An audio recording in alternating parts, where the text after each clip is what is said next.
आपण अशा वातावरणात शिकलोय ना की जिच्यामध्ये आपण एक चांगला जॉब कसा करू शकतो हे आपल्याला खूप चांगलं शिकवलं गेलं, परंतु आपण आपले पैसे कसे वाढवू शकतो कधी शिकवलं गेलं नाही. मित्रांनो, सांगतो यासाठी की आपण जर पाहिलं असेल याच्यामध्ये की आज स्टार्टअपचा जमाना आहे. खूप सारे मार्केटमध्ये कंपन्या येतात. विचार केला तुमच्या मुलांना पुढच्या 5 वर्षात, 10 वर्षात, 15 वर्षात किती पैसे लागतील? आज साधं नॉर्मली चांगलं एज्युकेशन घ्यायचं असेल तर 25 ते 30 लाख खर्च येतोय. विचार करा 5 वर्षानंतर तो किती होणार आहे, 25 वर्षामध्ये किती होणार आहे. जर ज्यांची मुलं लहान असतील तर तो खर्च वाढत राहणार आहे. साधं एमडी व्हायचं असेल ना तर 1 कोटी कमीत कमी लागतात त्याच्यामध्ये. मग जर तुम्ही हे नाही केलं ना तर काय होईल? मुलांना त्यांच्या स्वप्नासाठी कुठे ना कुठेतरी मुरड घालावी लागणार आहे, किंवा तुम्हाला ऐन टाइमला काही ना काहीतरी विकावं लागेल किंवा काहीतरी कॉम्प्रोमाइज करावं लागेल. आणि हे जर करायचं नसेल तर आजचा व्हिडिओ लक्ष देऊन ऐका, कारण आम्ही अशा एज्युकेशन सिस्टीमवर हा व्हिडिओ बनवतोय जो प्रत्येक पालकाने बघितला पाहिजे त्यांच्या मुलाच्या उज्ज्वल भविष्यासाठी. विचार करा, इन्फ्लेशन हा आकडा सगळ्यांनाच माहिती आहे. भारतामध्ये सध्याच्या कंडिशनला किंवा जगभरामध्ये जर विचार करायला गेले की इन्फ्लेशन सगळेच ऐकतात, परंतु इंडियामध्ये एज्युकेशन इन्फ्लेशन आणि लाईफस्टाईल इन्फ्लेशन हे सगळ्यात मोठ्या प्रमाणात वाढत आहे. आपण लहान होतो ना, आपण अगदी कॉलेज लेवलला गेल्यानंतर साधे मोबाईल आले. आजची मुलं छोटी असतानाच हातामध्ये मोबाईल येतोय किंवा 10वी नंतर ते ब्रँडेड मोबाईल वापरतात. हे पहिलं रिझन आहे. दुसरी गोष्ट, त्यांना जर हायर एज्युकेशनला जायचं असेल ना, खर्च आवाढव्य येणार आहे. मग विचार करा त्याची आपण किती तयारी केली आहे, कारण हे इन्फ्लेशन दरवर्षी 10 ते 12% वाढतंय. तुम्हाला असं वाटत असेल की मी मुलांसाठी काही इन्शुरन्स पॉलिसीमध्ये पैसे लावलेत, अमुक अमुक एफडी केली, पण तो तुम्हाला 5 ते 8% रेंज मध्येच रिटर्न देईल, जो इन्फ्लेशनला पण बीट करत नाहीये. कारण जर तुम्ही असा विचार नाही केला, जे एज्युकेशन 10 लाखामध्ये होतं ते 15 वर्षानंतर 40 ते 45 लाखापर्यंत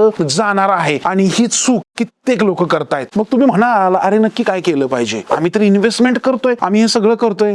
थांबा, ते सांगूच नका, कारण ते मलाही माहिती आहे तुम्ही नक्कीच करत असाल. पण विचार करा किती लोक 5 ते 7 वर्षाच्या नंतर पण इन्व्हेस्टमेंट मध्ये उभे असतात. कारण आपण वेल्थ क्रिएशन साठी हे पैसे गुंतवतो, वाढवण्यासाठी इन्व्हेस्टमेंट करतो, परंतु कुठलीही नीड आली की पहिल्यांदा काढून घेतो याच्यामध्ये. आणि यामुळे मुलांच्या एज्युकेशन पर्यंत आम्ही कित्येक पालकांना पैसे शिल्लक राहत नाहीत असं पाहिलेलं आहे. आणि हे तुम्हाला जर करायचं नसेल, ही वेळ तुमच्या मुलांवर येऊन द्यायची नसेल तर सुरुवात करा. मुलं जितकी लहान आहेत ना तितक्या लवकर सुरुवात करा. मुलांचं जर वय जास्त असेल तर अमाऊंट वाढवा, परंतु स्टे ट्यून राहावा आणि मुलांच्या एज्युकेशन साठी प्लॅन करा. याच्यासाठी चिल्ड्रन्स गिफ्ट फंड्स असतात, किंवा याच्यासाठी लॉंग ड्युरेशनचे फंड असतात, किंवा जे काही तुमच्यासाठी टेन्युअर आहे त्याच्यावर काम करा. आता ह्या बऱ्याच गोष्टी ना आपल्याला माहित नसतात की नक्की आम्ही काय केलं पाहिजे. जसं गाडी जी असते आपल्या प्रत्येकाकडे, त्याची रेस, ब्रेक आणि क्लच ह्याचं जर कॉम्बिनेशन प्रॉपर जमलं तरच त्या गाडीला वेग येतो. आणि हे जर तुम्हालाही करायचं असेल तर आजच फिनशाकशी कनेक्ट व्हा, कारण इथे प्रॉपरली गोल सेटिंग्स कसे केले पाहिजेत हे आम्ही तुम्हाला प्रॅक्टिकली शिकवतो. कारण सगळ्यात महत्वाची गोष्ट अशी आहे ती म्हणजे टाइम. मुलं जन्माला येताच प्लॅनिंग सुरू करणं खूप सारं गरजेचं आहे, तरच कंपाऊंडिंगचा फायदा तुम्हाला मिळेल. नाहीतर बरेच लोक इन्व्हेस्टमेंट करतात पण 4 वर्षामध्ये तुमची इन्व्हेस्टमेंट ऍज सच काही वाढलेली नसते आणि वाटतारे काय फायदा